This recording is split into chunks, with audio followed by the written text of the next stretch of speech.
Hello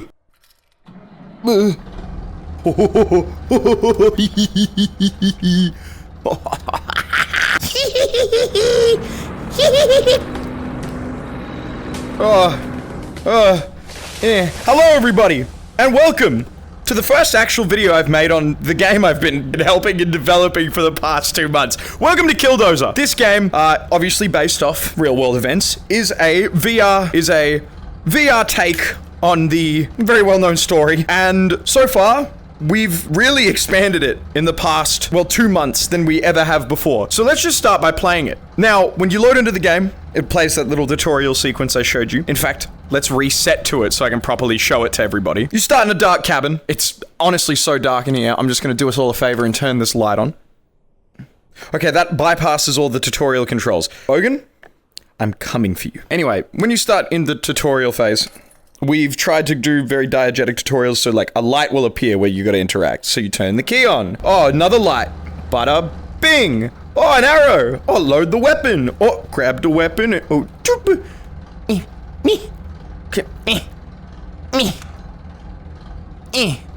Bang. All right, gun work. Now turn another thing on. Now turn the main light on, and you're ready to go. Now this is very basic because obviously this game isn't done. Believe it or not, people. This game is nowhere close to being done. Stop saying that this game is done. It's not. Anyway, yeah, the game's not done. There's so much to add. There's so much to expand upon. We're still not even happy with the cab. There's a menu here constantly for debugging. We've only recently just added one of the coolest features in this game, which is this little revolver. It's very floppy.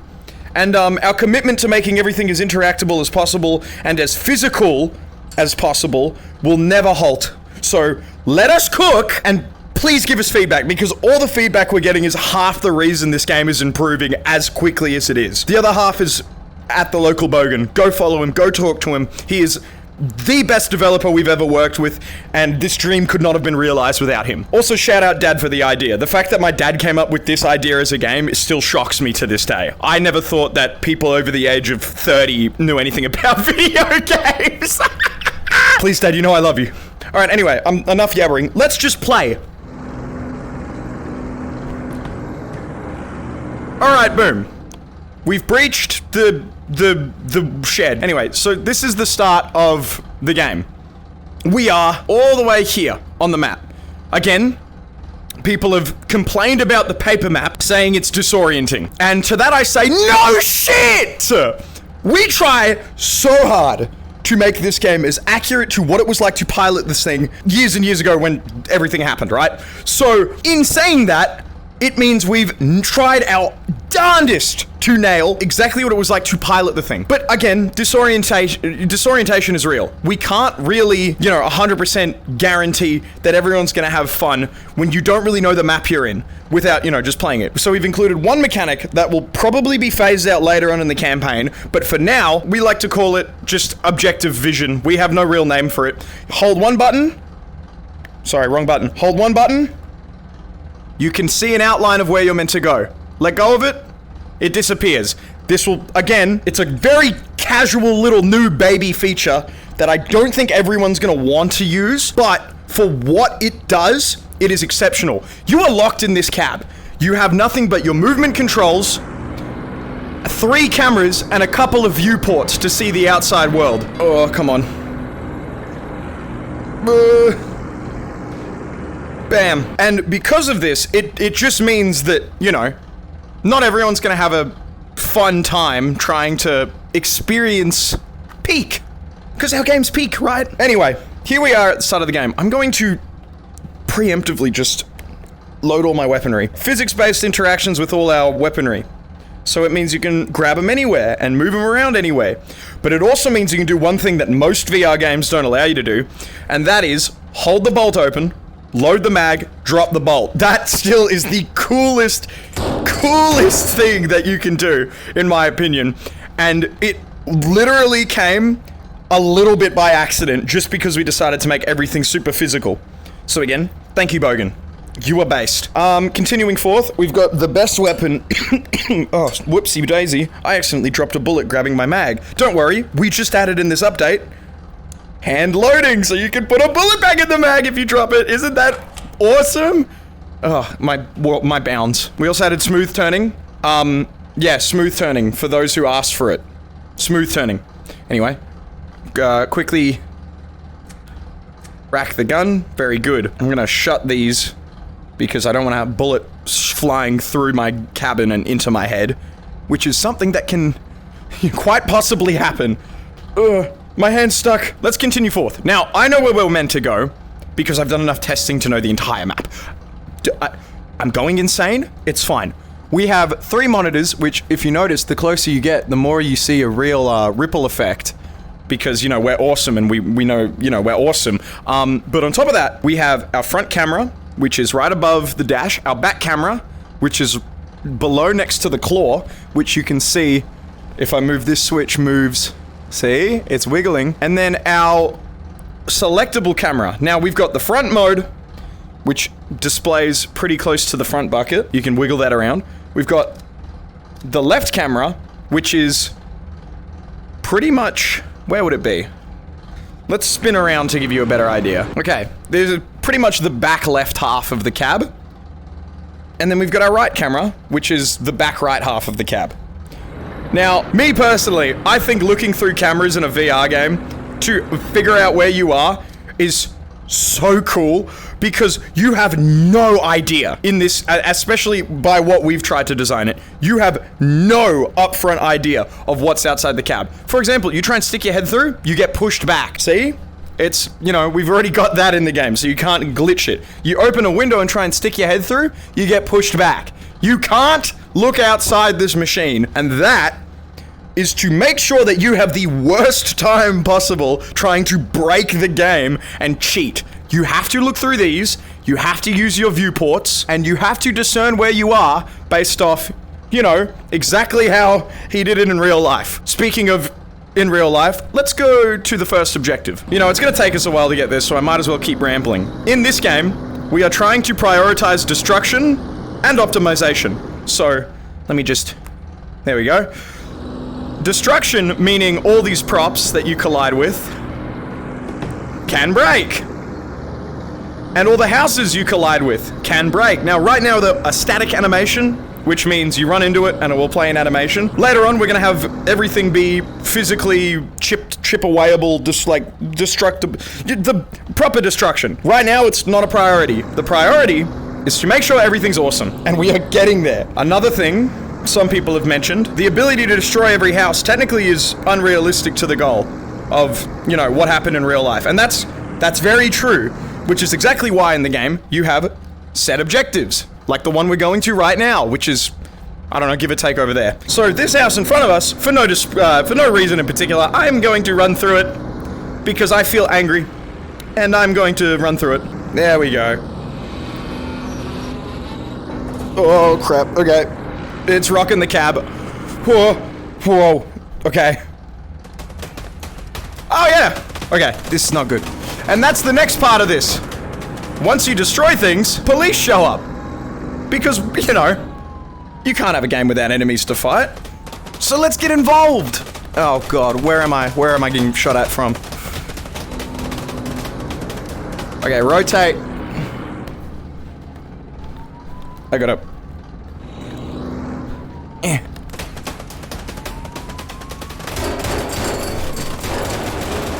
Yep, good try, buddy. Good try, buddy. Good try. Should've played better. Should've played the video game a little better. Okay, this is not good. Rotate again. We need to use the backward weapon. Okay, wow.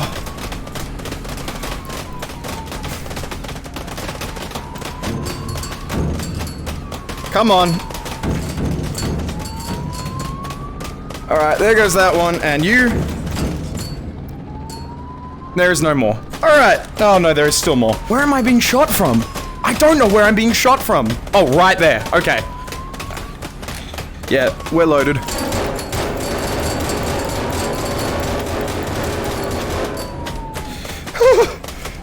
Come on. Please. Please, go away.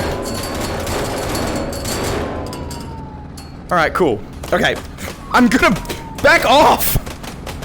Where do you keep coming from? Oh, there's one really close to me. Hold on.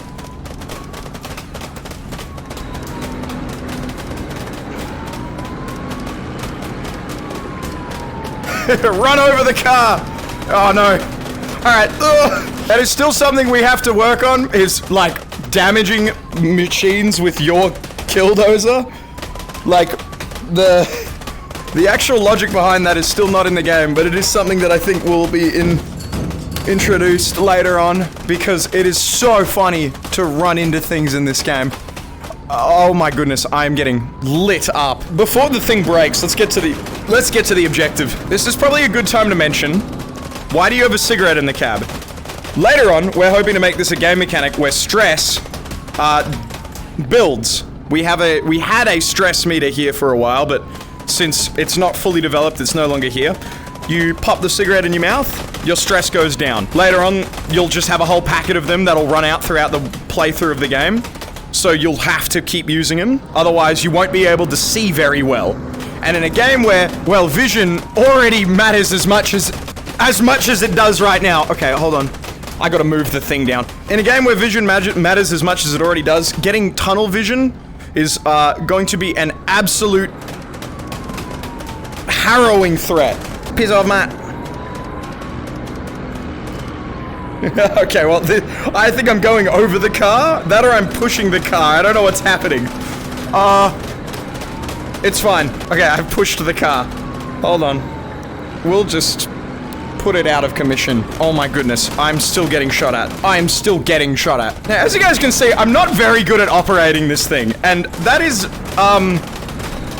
something I can't wait to see what the community can do, is getting really good at operating the Kildozer, because it is very difficult to line stuff up. Like, right now, I've only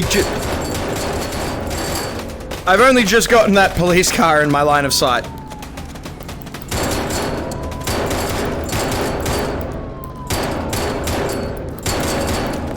There we go. Okay, it's broken now. And they still are just shooting me. Please, where art thou? Alright, here we are. The currently only objective of the game. This big building. Now, something I haven't mentioned, but you can probably hear it when I'm not moving around, is we have a helicopter that follows you. Our hope is to make that helicopter record you, and then play back the footage of what you're doing after the game's over from like a Sky News POV. You know, just like in real life. So, here we are. The first objective of the game. Ugh. Oh my goodness. Okay, I am taking the entire machine's falling apart. We've taken too much damage. Before it breaks, go forward. Oh no. Alright.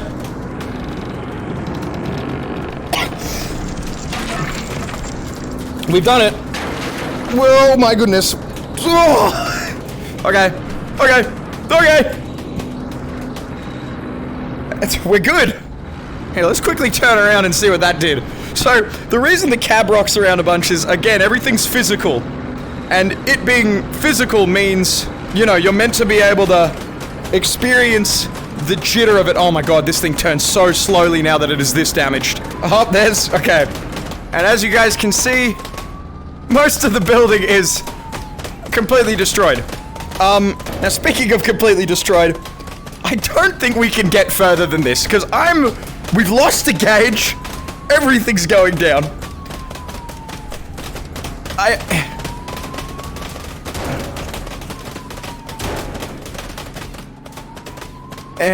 Okay.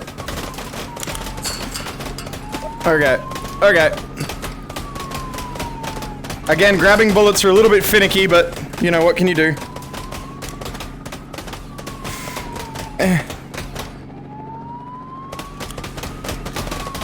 Okay.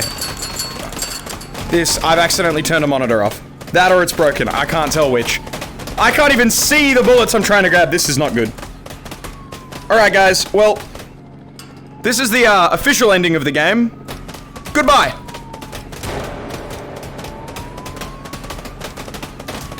And we're back! See, nothing happened. It was a premonition. Oh my god, it's getting so fun. Oh, all right. That gives you an idea of what we have in Kildozer so far. Now, there's way more to it. We have a whole map you can explore, hundreds of buildings you can destroy, and, you know, damage. You can literally see what happens to the machine the more shots you take. So, if you're at all interested in getting the game, right now is the best time to do it. Because for the next 10 days, we have a 15% off sale on Steam. So please go and check the game out. Get in the discount. Okay, anyway, we're going to do some thank yous here. I want to thank my dad for the idea of this game, helping lead the project in such a good way. 3 years ago, our first ever quote-unquote Project Regame. Shut up, phone. I'm yabbering. Our first ever project 3 years ago, Project Regame, fell through due to so many problems, and rather than just giving up on making games, we shifted focus to a more grounded vision in which Kildozer was born. And also, I've mentioned it before on the channel, but if you guys donated to the GoFundMe for that game and you want a copy of Kildozer for yourself, it is completely free to get it. Just send us an email at reekidofficial@gmail.com with a screenshot of your receipt and any other information you can provide about the receipt so we can 100% verify that it is in fact you, and we will send you a key for our game. Mindful, right now it's only available on Steam VR.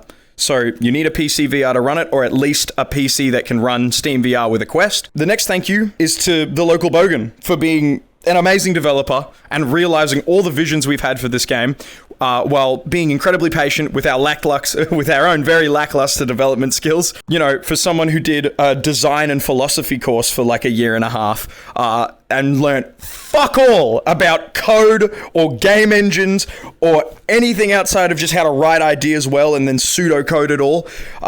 It's been very nice to have someone tell me, all right, this is whack. Here's how I would do it. What do you think?